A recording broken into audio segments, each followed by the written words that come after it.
അബ്ദുല്ലാഹ് ഇബ്നു മസ്ഊദ് റളിയല്ലാഹു അൻഹു അദ്ദേഹത്തിന്റെ ഭാര്യ പറയുകയാണ്, നോക്കൂ നിങ്ങൾ സ്വഹാബികളുടെ മര്യാദകൾ നോക്കൂ. കാന അബ്ദുല്ലാഹ് ഇദാ ജാഅ മിൻ ഹാജത്തിൻ ഫൻതഹ ഇലൽ ബാബി തനഹ്നഹ വബസഖ. അബ്ദുല്ലാഹ് ഇബ്നു മസ്ഊദ് വീട്ടിലേക്ക് തിരിച്ചെത്തുമ്പോൾ, വീട്ടിലേക്ക് കയറുന്നതിന് മുൻപ് അദ്ദേഹം ശബ്ദമുണ്ടാക്കും. ശബ്ദമുണ്ടാക്കും. അതുപോലെ തന്നെ അദ്ദേഹം ചിലപ്പോൾ ഒന്ന് മുറ്റത്ത് ഒന്ന് തുപ്പും, ശബ്ദത്തിൽ ഒന്ന്. പഴയ കാലത്ത് ആളുകൾ ഇതൊക്കെ ചെയ്തിരുന്നു. വീട്ടിലേക്ക് കയറുന്ന മുമ്പ് ശബ്ദമൊക്കെ കേട്ടിട്ടേ കയറുള്ളൂ.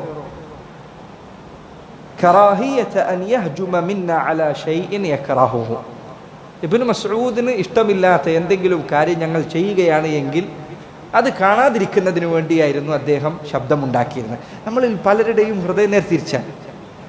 ഭാര്യനോട് എന്തെങ്കിലും ചെയ്യാൻ പാടില്ല എന്ന് പറഞ്ഞിട്ടുണ്ടെങ്കിൽ അവളെ അതിൽ പിടികൂടാൻ വേണ്ടി ഇങ്ങനെ നടക്കണം.